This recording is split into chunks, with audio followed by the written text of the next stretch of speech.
think that kid's outgrown such a childish toy. If you ask my opinion.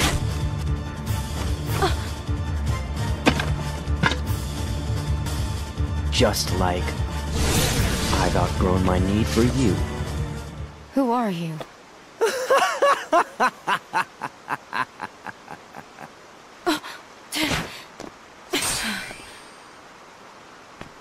Not bad at all. Congratulations. I'll keep you around. Never hurts to have a backup. Greetings, curious minds and weary travelers. I'm happy to see you here. For this one, we're just going to cut to the chase and sink our teeth in. You're probably wondering what the most overlooked detail in Birth by Sleep is, and to be blunt, and as you've likely already guessed by the thumbnail, it's Vanitas. Specifically, his subplot that had 3 minutes of total time in the oven across the 6-hour, 3-branching main campaign of the game. Does this make you intrigued? I hope so, because today we're going to be going to McKinney to finish cooking what Nomura started with our favorite edgelord and shine a spotlight on his subplot everyone missed in Birth by Sleep. Vanitas' subplot in Birth by Sleep was not only overlooked by the community at large, but it also has in it the most overlooked details in the entire game that reared to a front every time he was on screen. Being so major thematically, that it's even continually referenced throughout every other game that he appears in. Yes, I am counting Union Cross on the list, but we'll be keeping a pin on that for later. Vanitas' subplot when the topic came to mind was likely getting you to think it's him trying to forge the Keyblade with Ventus. Perhaps even his subplot was genuinely wanting a Keyblade war for his own purposes separate from Feyenoord entirely. But what if I told you, it wasn't to create the Keyblade with Ven, and that the forging of the Keyblade with Ven was actually the payoff to his actual subplot? I said what I said. And I think I can convince you if you'll let me cook just a little longer on this one. It was Ven's subplot that was about realizing he was going to forge the Keyblade with Vanitas. Vanitas' subplot however was, ironically, much darker than we as a community gave him credit for. His subplot was trying to tear Aqua's heart out and use her body in the exact same way he had done with Ven in the final stretch of Birth by Sleep of the main story. Now with the formal presentation established, we come to present the main meat of the premise. First off, as you've already seen in the opener, Vanitas tells Aqua quite bluntly it never hurts to have a backup. Then later, right before they begin their rematch, states that he's outgrown his need for her. These two scenes already are pretty heavy-handed on implicating that Aqua was a person Vanitas was considering as another vessel if the plans with Ventus did not work out. More information also leaning into that interpretation is in our first meeting with Vanitas as the audience, where he says he ain't gonna cut it when talking about Ven with Feyenoord, as seen here. What do you make of Ventus? He ain't gonna cut it. This means that from the start, as in the reason Feyenoord and Vanitas were both present during the Mark of Mastery exams, was entirely to both inspect future vessel prospects for themselves.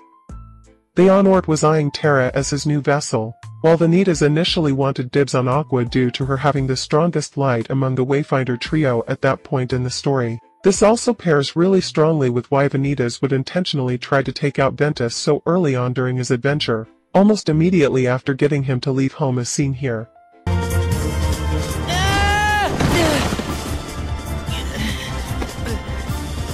That really all you got?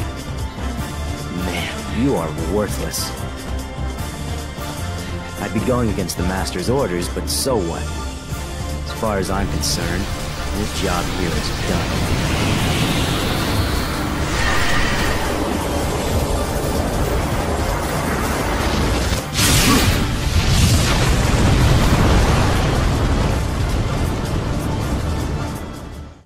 Since after the Mark of Mastery exam Vanitas saw Ven as too weak still and Aqua as the ideal vessel, it gave him a reason to end Ven there. Feyenoord's only plans were to forge the Keyblade, and Vanitas being the means to do that also means Ven would be seen as effectively useless towards the large goals in play.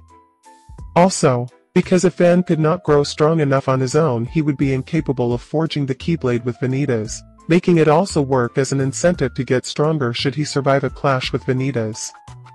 To sum it all up in a nutshell for the scene, an extra person would be pointless if he already needed one vessel, and the onward needing Terra as his own, meaning Vanitas would have no qualms with taking out Ben so long as Aqua was available as a replacement. This is also why Vanitas tells Ventus that he should consider himself on probation. Probation is most commonly associated with crime and criminals, but the context Vanitas was using at this was actually, ironically enough, the only definition of probation that lacks crime association. Probation is defined as a process or period in which a person's fitness, as for work or membership in a social group, is tested, meaning he was outright telling Ventus and the audience from that point he was going to be acting in a way that would be performing testing on those he clashed with. Specifically testing their strength of heart, and the strength of their light, since they would require a certain level of strength to be able to forge the Keyblade with him. As you likely already gleaned from what's been presented, this also means Vanitas was only choosing to test Aqua after he decided against destroying Ventus. This would tie into the timeline very well, as he not only spares Kairi, but his next appearance and fight is against Aqua at Radiant Garden. This leads into the second major bit, since it includes evidence that Vanitas has repeatedly been willingly and intentionally refusing to take Aqua's life at every opportunity he's had across the story. I know you might be thinking, but Aqua always defeated Vanitas when they clash. How could he have been refusing to take her life when he never had the chance to? And towards that I say, remember Peter Pan?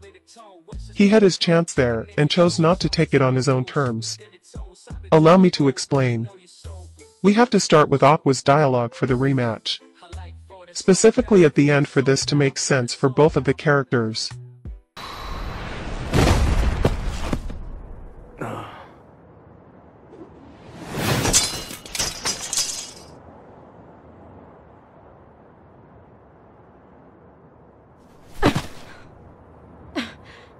I've done it. He's finally finished.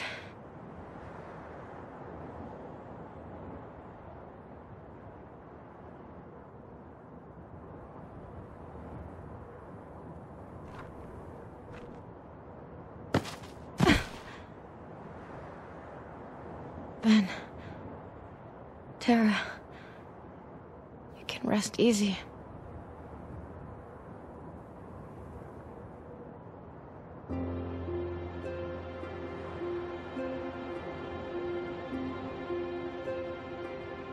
So, to begin.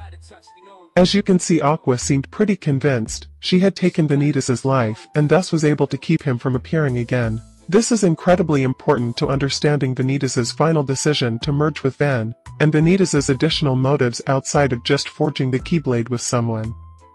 Aqua's case specifically having a massive payoff in Kingdom Hearts Fragmentary Passage and 3 to boot, but just put another pin in that for now.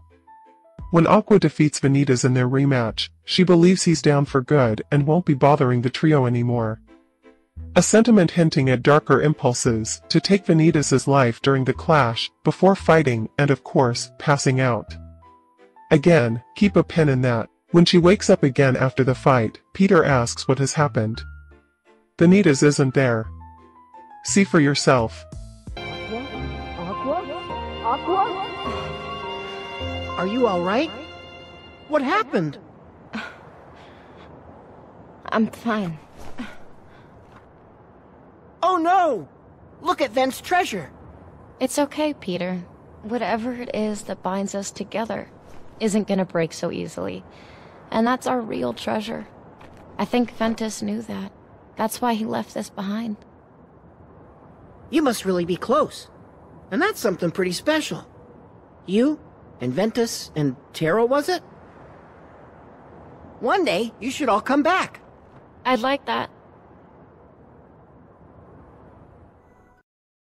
The only way Vanitas could no longer be there is if he got up again and left, or they onward swooped in off-screen and removed him from the scene. Thing is, we actually can get confirmation which of the two scenarios ended up playing out, thanks to Ventus' side of events again. Aqua arrives in Neverland right after Ven leaves due to the Star Shard, making Ven land at the mysterious tower to meet Yen Sid, Donald, and Goofy. When searching for Mickey, almost immediately after arriving, they discover Mickey has been defeated at the Keyblade graveyard, as seen here. Where is this clue to Mickey's whereabouts? I got it! This feller Venquist, Venolite, Veggie, Just call him Van. Sure. That's what I usually go by. Van had it when he got here. Please explain. I ran into Mickey, but we got sent flying into the light. I don't know where he went. He wasn't in the same world as the one where I found that. As I thought, Mickey has been hurling himself from one world to the next. That explains why I could not discern his location. You can now, can you? Yes, I can.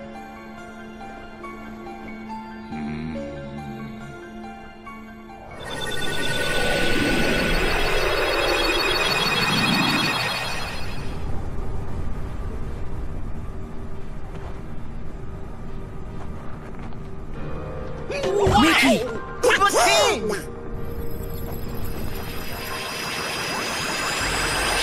What happened? Where'd he go? Is he okay? There is a dark and powerful force that is interfering with my magic. As it turns out, when Ben checks out the Keyblade graveyard, the Onord is already there waiting for him, meaning the Onord would have been fighting Mickey around the time Aqua and Vanitas were having their rematch, if not slightly later on due to how fast the speed of the Disney worlds seemed to be compared to the original worlds. This means the Onord, due to being occupied with Mickey and Ventus, could not have been the one to make Vanitas leave the scene at Neverland. It had to be Vanitas doing so on his own, and it just keeps getting better from there, considering the next time Vanitas is seen in the timeline is at Destiny Islands for what would amount to days later. His next appearance in the timeline is not a unit of exploring who got Vanitas to leave. By extension, it also lacks in telling the audience directly why he left as well. Since the Onord is at the Keyblade graveyard fighting Mickey, the story is told in such a way to directly imply that Vanitas got up and left on his own all while Aqua was still unconscious and completely helpless. Given Peter Pan never mentions a boy in a mask, that would also mean he came to and also willingly left before any other side character could appear to assist Aqua. Additionally, given Vanitas also took the wooden sword from the box that was with Peter Pan at the time it was taken out, Vanitas had already shown before the fight even started that he was not afraid of Pan either. This means it was not any of the side characters of that world that would get him to leave Aqua alone. In conclusion, it was his personal choice to not take her life then and there.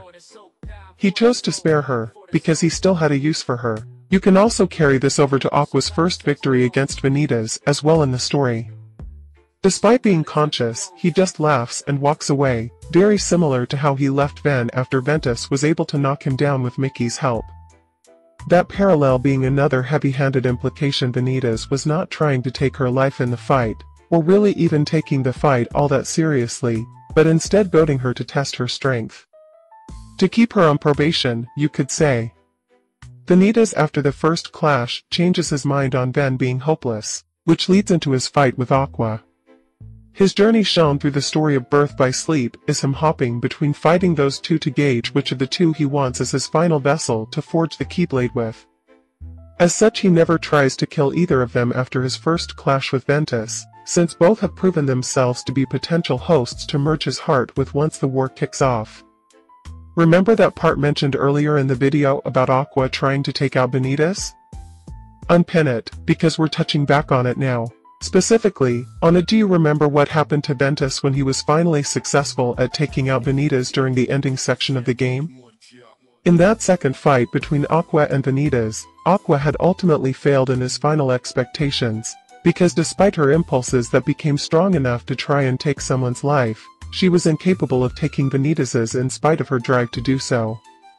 Ironically, we could also bring up that Aqua's act there not only failed in heeding what the fairy godmother had warned her about doing back when she was willing to end Cinderella's stepmother and siblings, but it also proved exactly why the fairy godmother gave her that advice in the first place.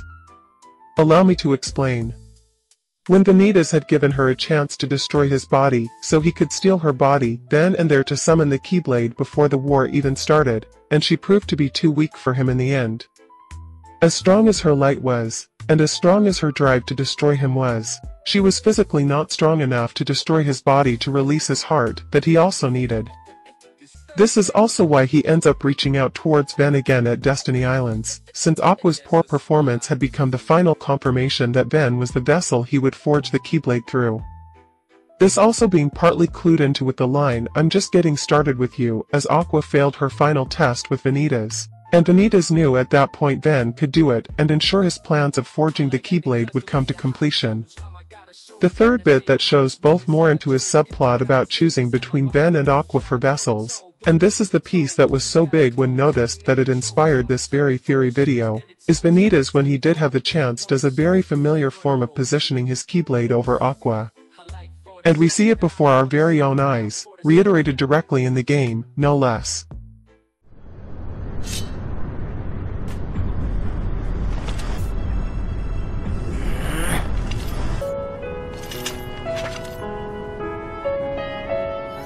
In the Keyblade graveyard, when goading Ven about Aqua, he had quite the time to take her life if he was actually trying to. From simply pushing down on her neck with the blade instead of raising up, or just moving faster than molasses to strike at her, he had his window to attack and instead positioned himself in an almost exact parallel to the motions the Onort had demonstrated when tearing Ven's heart in two instead. Heck, even the first strike that knocked her out we have seen be a lethal blow in other titles, meaning that even in the act of knocking her out cold he was still not trying to take her life in the literal sense, but to continue wielding the option of two potential vessels. As for the poisoning, it's a relatively suspicious display, until the context of this all tying back into Vanitas' subplot being completed comes to mind. If he tears her heart apart akin to how Vanitas himself was created from, he could perform the same tear, but inverted. Tearing out all the light in her heart and forcing it to merge with himself in his own body, instead of Ven to forge the Keyblade, since all that was needed was a heart of pure light and a heart of pure darkness to forge it. The alternative of tearing out her darkness and merging with her remaining heart in her own body is also a possibility, since there is no specification of whose body the merging has to go on through in order to forge the Keyblade. Either way, the only time Vanitas has ever made that pose over Aqua was always when Ven was completely immobilized and incapable of fighting with Vanitas. This in turn works for him in a win-win style scenario, as he either forces Ven to fight him, or he steals Aqua's heart and forces her to take Ven's place in the merging process with him. Should Vanitas' body be destroyed or by some other means Ven be incapable of producing the desired Keyblade, it would also make for a backup in terms of a vessel, which leads us with the fourth part. Vanitas was intentionally feeding the darkness within Aqua's heart. Again, going back to another application of having his potential vessel candidates all being on probation. The unversed, and by extension Vanitas, do feed off negative emotions from people to grow stronger. By feeding into Aqua's negative emotions, he would be cultivating his own food source to grow stronger through. Again, going back to what Fairy Godmother was telling Aqua, and making it hold a strong narrative payoff due to ignoring the advice after it was given. It also served additional purposes to in turn also be fostering darkness of increasing strength that could eventually gain a will of its own to take over Aqua from. This being story beats, we get conclusions and payoffs for in Kingdom Hearts 3 with anti-aqua, showing the cracks he helped forge in her heart by constantly reinforcing her anger, despair, isolation, self-doubt and loneliness had finally paid off in a mid-transformation darkling variant of Aqua.